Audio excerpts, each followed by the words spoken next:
Hello, this is David from DN Cognitive Counseling. Tonight I'm going to respond to the video that I last did about the schools reopening and are parents protecting their children too much. And Jen wrote a very thoughtful and detailed response, and I want to give it the attention it deserves. Jen says, "Hello and happy Sunday. I'm only 8 minutes into this video, and what I find myself quite annoyed by something. Actually, a lot of somethings. Well, Jen, I always say, if something's bothering you, please tell me, so I'm glad that you did. So thank you very much. Since when is not drinking and not having sex a bad thing, first of all?" So Jen's first statement is about what Jonathan Haidt, when he was on Bill Maher's show, stated that teens are not experimenting that way. And Jonathan was stating it was a bad thing that teens are not experimenting. Now, from a social psychology standpoint, this is not moral, not parental. You really do want teens to experiment. It's one of the things they do naturally. And what Jonathan is doing, comparing those behaviors to years past and saying, well, this is not normal in terms of what teenagers would normally do. So something's changed. And that's what he's looking at from that lens. But not from the standpoint that you don't want your individual teen doing those things. I definitely understand what you're saying.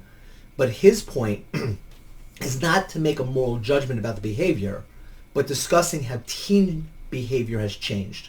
So he's looking at it from that lens. So I hope that it clarifies that a little bit. How can they speak of an increase in cutting and suicidal thoughts without speaking about cyberbullying? Actually, Jonathan does mention cyberbullying actually as the number one reason why specifically girls are having a much harder time and why their suicide rates have skyrocketed.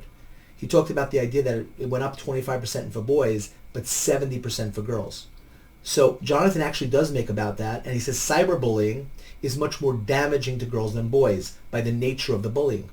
So keeping boys out of school during this time period and being involved in more video games and things of that nature has led to a decrease in terms of those types of behaviors, across the board, as opposed, not a decrease, but not as big of an increase, as opposed to girls who have had a much greater increase because of that cyberbullying. So you're absolutely correct. One of the things I think it's incredibly important for parents to teach children is the ability for people to turn off their devices, to shut it down, to not look at things, and get support when they have those types of issues. So I think that's a very important thing about cyberbullying, but I'm not going to be able to do a video about that right now because I want to get to the rest of your inquiry. Pre-smartphones, when you were bullied in school, you were bullied by a specific group of people, and then you left school and you would escape the bullies and the negative enforcement. But now with social media, the technology, they can't escape it. One's bullied in front of them, up to 50 people now. One is bullied in front of thousands, and there's no escape. It's a constant barrage of negative thoughts and comments.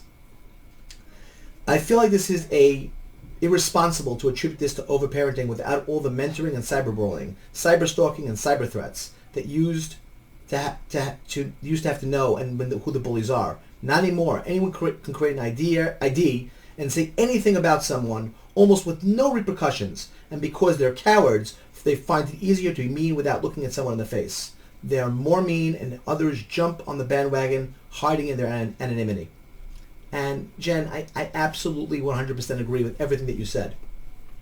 The statement of cyberbullying is a real issue.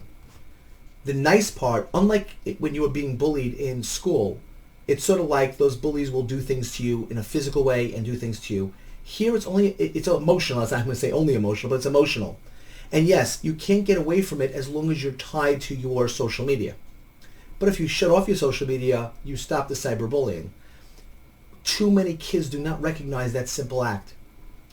Just because something's going on Facebook or Instagram or Twitter, it doesn't mean that you can't just shut off and you can make your own ID somewhere else and start all over again and getting rid of all those people if you wanted to, inviting only the people that you want.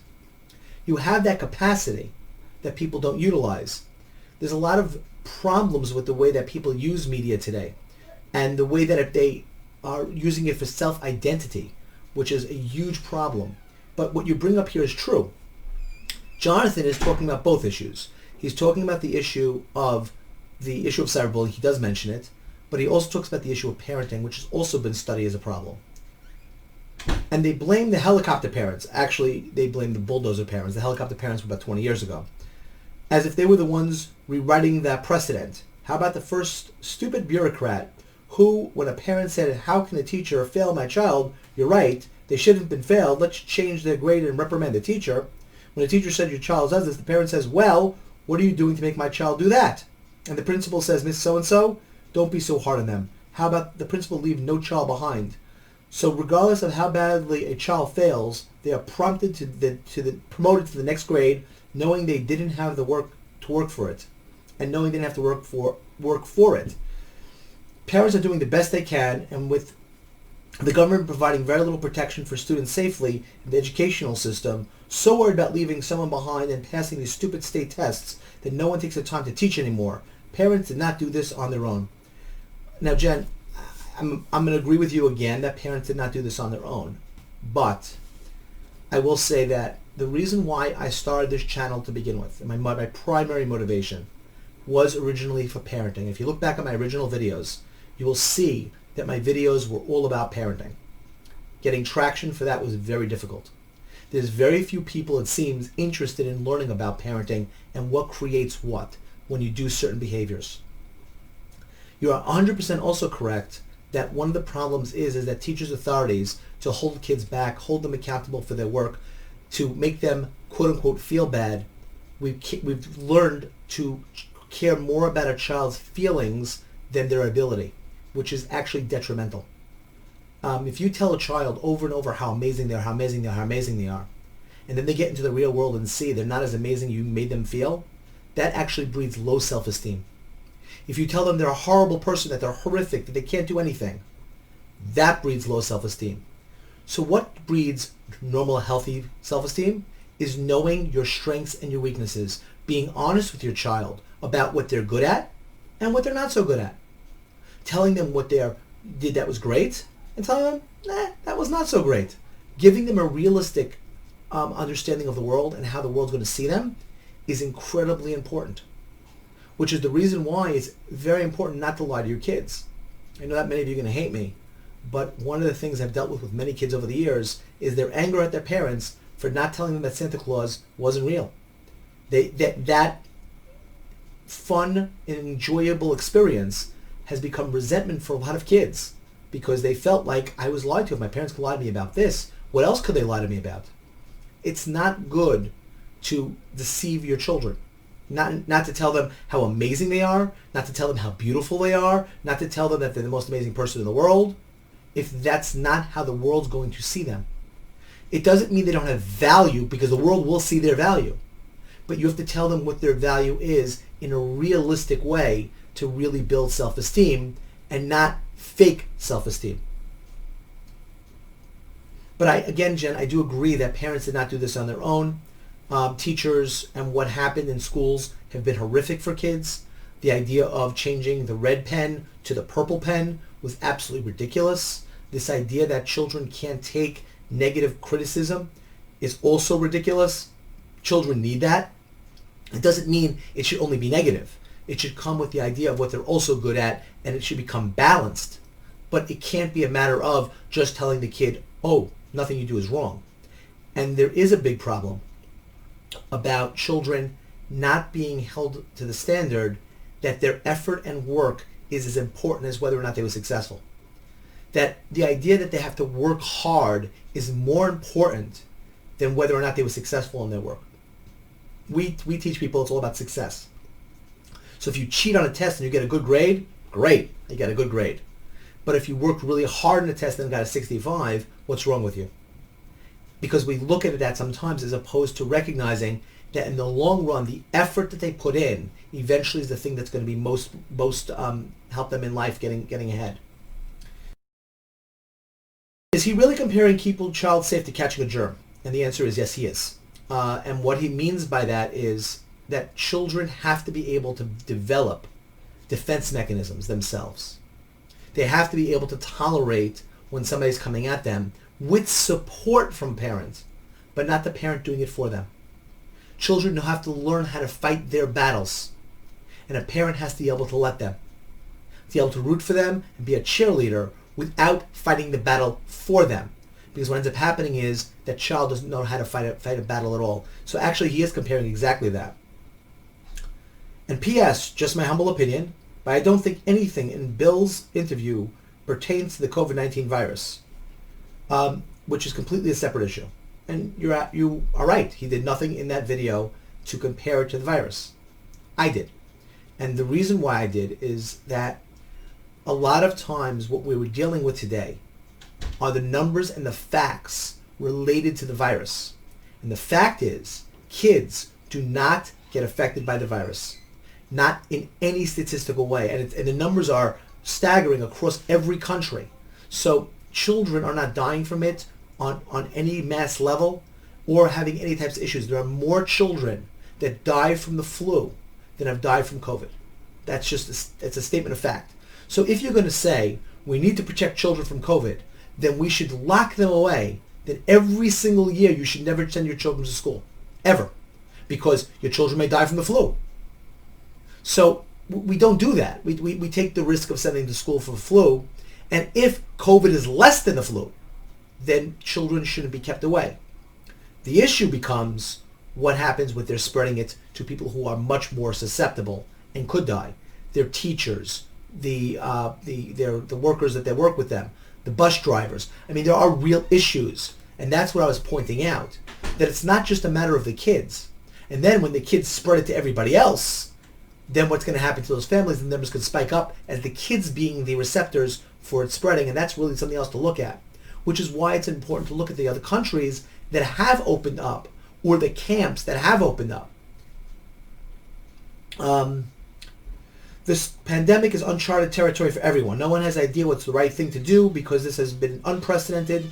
No previous experience of knowledge. We don't know if there will be a second wave coming. If once you've gotten it, can you get it again? Or how long the antibodies stay in your system? Or is everyone more concerned with the first company or the person to make a breakthrough instead of sharing the knowledge and data? So the world is really a discouraging place right now. And in my opinion, almost everyone, priorities are way the blank screwed up. It doesn't matter whether the school opens or not, because someone somewhere is going to blame someone else for things that no one could have anticipated. Open the schools, the virus spreads. Keep schools closed, the kids don't get to socialize, their education suffers. What is the lesser of the two evils? Now, you say something that's very important. You're absolutely correct. What is the lesser of the two evils? And yes, we don't know everything about this virus, but there are certain things we do know. And the fact is, we know that this virus kills much less children than the flu. That's a statement of fact. And that was the numbers that I was showing you when I was giving you that little chart that you said you had difficulty seeing. But you could actually look it up on the coronavirus data, and it gives it to you by country and state by state. And you can see also the death rates by age. And children do not die from this. There were a small cluster of kids that did. They're not exactly sure what that issue was, but the fact is kids do not die from this. By the way, I have two kids who are school-aged. One just finished his junior year in college and the other finished sophomore year in high school. My college-age kid was able to continue his education almost without missing a beat. The switch from on-campus and home was excuse me. On the other hand, except for, a home was almost minimal from an educational standpoint. My sophomore, on the other hand, his education suffered greatly, and I was significantly disappointed in what our school district considered education. Some of his teachers were awesome and did video lessons as it was still in class. Others posted YouTube videos they grabbed from the web with almost no supervision or instruction. I was in a position where I could supplement my son's education and fill in the gaps, but the concern of those who couldn't is e-learning is different. Yes, absolutely, but could it have been done effectively? Jen, I can't disagree with you at all about this. The sad part is the same thing happens in schools with the teachers themselves. In the years that I've worked, there are certain teachers I went, wow, this is an amazing teacher, a great teacher, I love this. And then other ones, I'm sitting there going, these kids are being babysat and not taught. And it happens in the classrooms as well. If parents saw what was going on in classrooms on a daily basis, they would be horrified. Now, of course, not in every class in every school, But there are classes and teachers, and you'd be sitting there going, what are you doing with my child? Why am I sending my child to you 5 days a week so you could waste their time and do nothing with them? There are videos of this online, if you ever look, of teachers who are sitting there reading newspapers in their classrooms. So the aspect of teachers doing a poor job online or the switch, I hate to say, happens even in real school when they're going daily. But I agree that online learning can be incredibly effective. I'm a very big believer in online learning. In fact, many years ago, this is going way back before I was dealing with being in therapy, I was a tutor, and I helped kids, many of them, go from 60s to 90s. And it wasn't a trick. It was understanding where the lack of knowledge was for the child. It was fixing what they didn't understand that was making them make the mistakes. And I recognized that when you realize that problem and you correct that issue, the child learns what the mistakes are and then they're able to correct them. It's teaching them to learn. It's not them just repeating the same thing over and over. And that's what a lot of people do. Go back and do that again. Study longer. It doesn't really help much. Because a child will go back, look at the book for another hour, and still learn nothing. They have to understand what is going wrong before they can help themselves to be able to change it. Actually, in tutoring, it was very similar to therapy, which is sometimes we repeat patterns of behavior without understanding why we repeat those patterns. You continue, Jen. Our school systems in the country has ginormous issues before COVID, and the pandemic threw what I call big W2F right in the mix. In my opinion, it will take years for these kids to recover from the education that they were robbed during this crisis. And yes, they were robbed because no standards of e-learning were established. The educators and bureaucrats failed our children big time. So if Nancy or Bill wants to pass blame around for our kids being ill-prepared for the world, let's start with that, because the parents are the only king and queens of their homes. Out in the real world, where we rely on others to make the rules and enforce them. Too bad no one did before the pandemic or after. You're absolutely correct. In this pandemic, there's no question everybody was caught with their pants down. People were caught with their pants down, both with the education system, in terms of this whole system of how we did it, how long we're doing it, in places that have opened up. Now there's huge amounts of cases. We'll see what the death rates are, whether they go up or not. There's a lot of things we don't know.